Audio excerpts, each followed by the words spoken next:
And then the body pains. And I'm trying to suck air. The worst part about all of this. Alright, welcome back to SouFLoTV again, everybody. It is your host with the most. So, listen, go ahead and hit that subscribe button. We're still trying to get to that number where we can start giving away a significant amount of money to people on this channel. We've been giving away $100 every week or so, but we want to get to where we're giving away $500 to $1,000 every 30 days. Anyhow, I told you I was going to tell you about my COVID experience. Man, listen. If you never had COVID before, then this is a video for you to watch. You will know what to expect, and you will know probably how to deal with it, right? Alright, here we go. It's Eat Good TV, y'all. If you like Jamaican food, but you're struggling to cook it the right way, then here's a channel that gives it to you step by step. You are guaranteed to be able to cook Jamaican food like a real Jamaican from this channel called Eat Good TV. Go over to Eat Good TV, hit that subscribe button, and try cooking one of those meals. She is real calm about how she does her stuff, and she makes sure that you get all the ingredients right. Eat Good TV. Hit that subscribe button over there and tell them SouFLoTV sent you. Disclaimer first. First disclaimer is I am not a vaccine advocate, meaning I'm not telling people to go get vaccinated, but I'm not telling people don't get vaccinated. I believe that that's a personal choice. I believe that that's your business, and I should stay out of your business, right? I believe people should educate themselves and do what's best for you and your loved ones. So this is not that kind of video. This video is strictly about me coming down with COVID. Let's get started. So, I started feeling the first sign was in the throat. And I kept going, dry throat. Okay, this is sore throat. So, I took that shot of Jamaican rum, Ray and Nephew Overproof rum. Bam, slammed it back like a whole half a flask. And I thought, damn, that's a bit too much alcohol to drink at once, right? So I woke up in the middle of the night feeling messed up. And I thought, oh man, the alcohol must have messed me up. When it wasn't. It was the COVID, and I had just caught it. But here's the thing. I woke up in the middle of the night, my belly hurting, my head banging, hurting, everything hurting. And I was like, damn, I drank Red Nephew before. It never did me like this before. So I'm on the toilet. You know, that's when you're sitting on the toilet, you're naked. At 2 o'clock in the morning, I went to bed at 11. And by the time it was 2 a.m., I was up, locked in the bathroom for hours. See? I had to get off the toilet, go in the bathtub, fill the bathtub up with water, and I stayed in the bathtub for another 2 hours. And I kept changing the water, because the water gets cold when you're in that bathtub, right? The water gets cold in the bathtub, so you change it back to more warmer water, whatever. Stayed in there for 2 hours. I got out. I found that I could barely take myself back to bed. And I was like, oh, I hope this goes away in the morning. Alright, by the time morning came, banging headache. Most of y'all know that I do morning thoughts. Morning show that starts at 7 a.m. in the morning and we go till 8:30. In that time frame, I could not wake up. I could not wake up. And I'm dedicated to morning thoughts, and I could not wake up to do the show. First thing I want to tell you about, right, is the headaches. My head felt like I was, and I'm a hypochondriac, so anything happens to me or I start feeling, I start automatically thinking the extreme worst. My head was banging only on one side. And I thought, damn, you shouldn't have drank that alcohol. You're going to have a stroke. That's what I kept telling myself. You're going to have a stroke. This feels like high blood pressure. This feels like too much pressure in my brain. That's what the headache feels like that comes with COVID. Here's the thing. I'm not a person that gets headaches. You know, some people trouble with headaches, right? And they get headaches all the time. I'm not a person that get headaches. So when I do, and it's that extreme, I know something is off. This is scary because this headache lasted for days. And I'm talking about, it lasted for like almost a whole week. About 5 days out of the week, I had the headache. And then after about the 5th day, it started tapering off into a lighter headache. And then it started going into going and coming back and going and coming back. I'm feeling good. Oh, it's back again, kind of thing. And the headache, man, I don't wish that headache on my worst enemy. And then you have the upset stomach and the constipation. Upset stomach. First of all, you lose your appetite. Well, I lost my appetite. Didn't want to eat. And then when I did eat, I couldn't use the bathroom. And I'm a person that uses the toilet multiple times per day. You got to make sure that your system is working properly, cleansing waste and all that. I hear some people say stuff like, yeah, I go to the bathroom once every 3 days. I would be paranoid as hell if I went to the bathroom once every 3 days. First thing when I wake up in the morning, this is how my body regulates. I sit on the toilet. Pee, poop, cleanse my body of waste, wash my face, brush my teeth, do all my morning stuff. Then I start my morning show or research for my morning shows, right?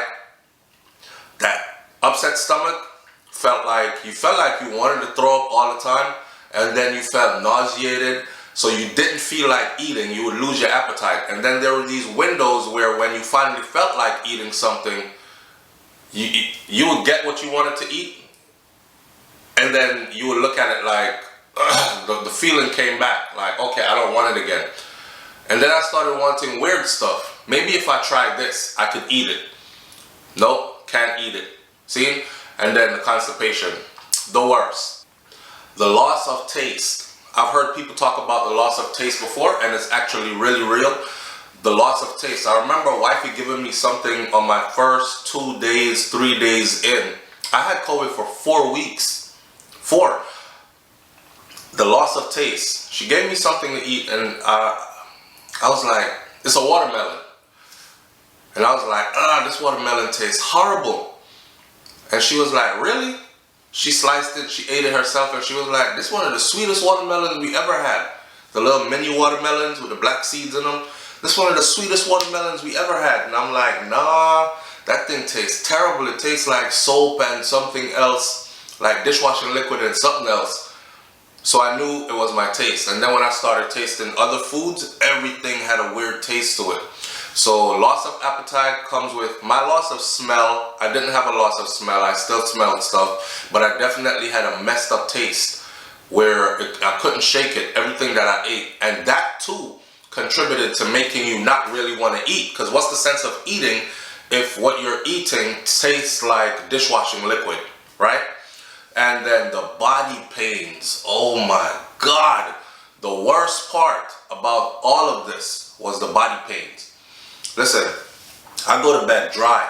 T-shirt, shorts. I wake up, my t-shirt is so wet, you can wring the t-shirt and watch the sweat fall out of the t-shirt. Wet. 1 minute you're hot, and you're like stripping all your clothes off. That's how I was. 1 minute I'm hot, I was stripping all my clothes off. The next minute, I'm like this in the house, and it's a kind of cold that makes you cringe your teeth, knock your teeth together, because I'm like, oh, it's freezing in here. And I go put on a sweatshirt. Under the sweatshirt is a t-shirt. Then I put a jacket, a winter jacket. I have a winter jacket over all this clothing. Sweatpants, double pants, socks, everything, and a hoodie, a scully hat, right? And go under a blanket. And I'm under the blanket going, oh. I don't know if some of y'all ever lived in a winter place where it's really, really, really cold, it snows and all that. And you get the extreme cold where you wake up like, oh, that's how I was. That's how cold, the cold part of the chills that comes with COVID felt for me. And then the hot was like, oh, I gotta get up out of this clothes. I gotta get up out of this clothes. And I have a pool in the back. So I'm like, yo, I'm about to jump in the pool because I'm burning up. I feel hot. By the time I walk out my back door, I'm like, oh, it's so cold. I gotta go put some clothes on. It was confusing. My body is hot and then it's cold and then it's hot. Literally just like that. Hot and then it's cold. Your whole body is thrown off, confused. But those body pains, let me tell you, I thought I was having a heart attack. Remember the headaches? So I thought I was having a stroke because the headaches were constant. The heart attack, the body pains. I'm laughing, right? I found something to laugh about and my whole chest started contracting. And I'm like, nah, this is heart attack. Because it feels like someone's sitting on your chest, which is how they describe what a heart attack feels like. I haven't been back to the gym. I haven't been working out in these weeks. I've put back on what I don't like. Well, I'm doing good still, maintaining, but I'll be back in the gym starting tomorrow, Monday. Anyhow, the body pains feel like some big elephant sitting on your chest, and you're like, and I'm trying to suck air. I'm trying to check to make sure that I don't have a breathing problem. My breathing is not obstructed, so it's all in my chest. My chest is tight. And then I go to lift my arm up like this, and all this, your rib cage and everything starts contracting. I don't know if you've ever did an exercise or anything. All of us have had a Charlie horse before, right? Picture a Charlie horse in your chest and in your rib cage. Charlie horse, some people call it muscle spasms or whatever you want to call it, but picture that happening in your chest and in your rib cage and in your face, like in your jawline. Face would be like this, it's stuck like this. And I'm like, I can massage it out my face, and then it's in my neck. And I'm doing like this to get it out my neck, and then it hits my chest. And I'm like, So I'm getting up, walking around the house. I'm like, I can't sit down, because if I sit down, some part of me is gonna cramp up. The funny thing is, my legs never cramped up. And I'm a person that always had cramps in my legs, because I'm a runner, and I like to run a lot, right? Never had cramps in my legs with COVID. I had cramps in places that I never normally had cramps in. My neck, my chest, my rib cage area, stuff like that. And the cramps are hell, man. Hell. And they hit you when you least expect it, right? Funny thing is, I went to the hospital the day after I thought, something's wrong. Went to the hospital and checked in. Oh, I lost my voice. That's how it started. It started with me, my throat feeling funny, and then by the next day, it progressed so fast, I literally was speaking like this.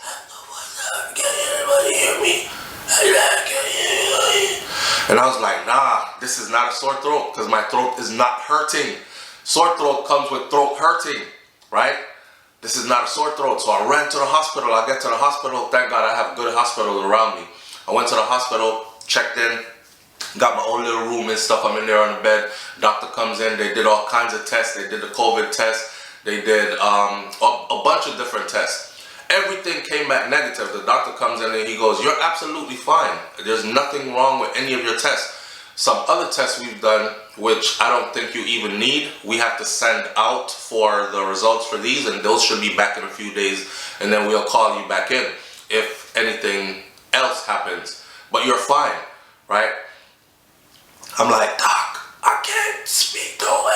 This is how I'm talking to the doctor, and he goes, yeah, I think it's a bug that's going around, right? I can't give you, he said if I give you antibiotics, it's not going to work, because antibiotics won't fix that. Studies have shown that they gave people antibiotics, one group, thousands of people, and then it's a huge study, he said, and one group didn't give them antibiotics, and it was all for a sore throat, and the group that didn't get it, they healed at the same time that the group that did get it healed. So no point in giving you the antibiotics.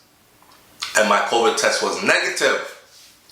About a week later, my whole family has COVID. My babies have COVID, my 2 babies, myself, the wifey, everybody, all my kids have COVID. And I'm like, yo. So that part was scary, okay? At the same time, K Slay passed away, the rapper, and not rapper, but DJ K Slay. DJ K Slay passed away, and I thought to myself, damn, he battled it for 4 months and change. So this thing, and I was going on my 4th week, and I've heard of people who had it for 2 weeks and then it was gone. And I'm on week 4, and you start to get paranoid, because you start to think, man, this is never gonna go away. I'm gonna go into 1 month, 2 months, and then it's gonna get worse that 2nd month, and I'm gonna go into 3 months, I might die. And you really start to think like, let me see if my life insurance policies are up to par. Let me see if, I have everything in place, your will and testament. Let me see if, your investments are, you start checking on everything. because you actually start thinking it's possible for you to die. That is how bad that headache is. That is how bad the body pains are. That is how bad the upset stomach and constipation and all that stuff is. It makes you start thinking that, damn, it's possible that I might not make it out of this. I'm happy today that I'm speaking to you, right? Because I tested 3 days ago. I tested 3 days ago and I finally tested negative. I have no COVID, I'm feeling good. But the after effects, let's talk about the after effects. I still have a cough. So it's not a constant cough like when with COVID, I had a constant cough, and that cough was horrible with a whole bunch of nasty stuff coming up, right? And I could see how people actually die, because if your body is not able to pass up all that nasty stuff and all that mucus gets coagulated in your lungs, then wow, you're gonna be in trouble because you can't breathe, right? Lucky for me, it was coming up. Same thing for wifey, but I hope she does her own video because I'm sure her experience was a bit different from mine. Everybody has different experiences. But when I tested negative, I was like, yes, after effects, I have a cough. That's about it. Every now and then, I might feel a slight headache, but it goes quickly. It'll be there for like 5-10 minutes and it's gone. It's not like it stays all day like it did before. You know what I'm saying? So I'm on the healing end of this COVID thing, man, and I'm telling you, we started saying, when they dropped the mask mandates in our state, I started saying, yo, let's take our masks off and let's go out there. You know, natural selection. That's how Earth evolved and humans evolved. Natural selection. They didn't have vaccines back in the day. They didn't have whatever. And even if they did, still natural selection. Natural selection is who's going to get it and die from it is going to get it and die from it. And who's going to survive from it is going to survive after getting it. At least my body will be able to get these antibodies and build up a defense in my immune system. That way, when I catch it, or if COVID throws anything my way, my body will be able to fight it now, because my body will now recognize it. And you know, my whole system will be up on guard, like, yo, what up? Yo, yeah, they in here, let's fight, get them out, kind of thing, as opposed to staying covered all the time and being afraid, never letting anything in.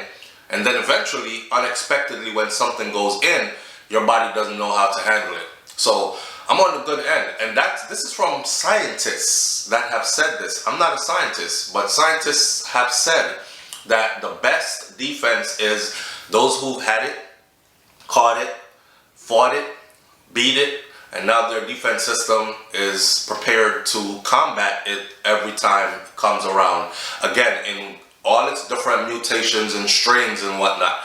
There are different strains out there, so everybody's experience is different. I don't know what another person's experience is. We've seen terrible stories where people end up at the hospital, getting put on a ventilator, breathing machine like K-Slade did, and all this other stuff. Thank God that wasn't my experience, but I felt like it could have been. I felt like it could have been, you know? You have to talk yourself through it. Some people panic. When you feel like that elephant sitting on your chest and your chest is pressed in, you panic. Because you feel like no matter how you feel like no matter how deep you breathe, it's not enough. So I had to talk myself through it and breathe deep. And I had to keep doing that. I could have panicked and ran to the hospital, but somewhere in the back of my mind, I kept saying, don't panic and run to the hospital and let them just do any old thing to you. I'm not going to the hospital unless it's last resort.